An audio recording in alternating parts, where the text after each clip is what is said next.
বাসা বাড়িতে বাচ্চাদেরকে কৈশোর বয়স থেকে তাদেরকে রোজা রাখতে শেখাবেন।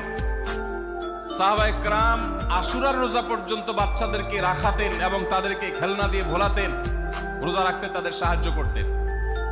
আজ এমন এক প্রজন্ম আমরা গড়ে তুলছি যেই প্রজন্ম শুধু ভোগ শিখেছে, ত্যাগ শিখে নাই। বাচ্চা কাচ্চাদেরকে দেখবেন মা বাপ বড় বড় মোবাইল, স্মার্টফোন তাদের হাতে তুলে দিচ্ছেন। তারা মুখ দিয়ে কোনো কথা বললেই সেটা নেওয়ার জন্য, কেনার জন্য বাপ মা অস্থির ব্যাকুল হয়ে যাচ্ছেন। তাদেরকে সংগ্রাম, ত্যাগ, চ্যালেঞ্জ নেওয়া এগুলো তাদেরকে শেখাচ্ছেন না। মনে রাখবেন, ভোগ করতে কোনো যোগ্যতার দরকার হয় না, ত্যাগ করতে যোগ্যতার দরকার হয়। ভোগ করতে সবাই পারে, ত্যাগ করতে সবাই পারে না। এজন্য সন্তানকে ভোগ নয়, ত্যাগ শেখাতে হবে।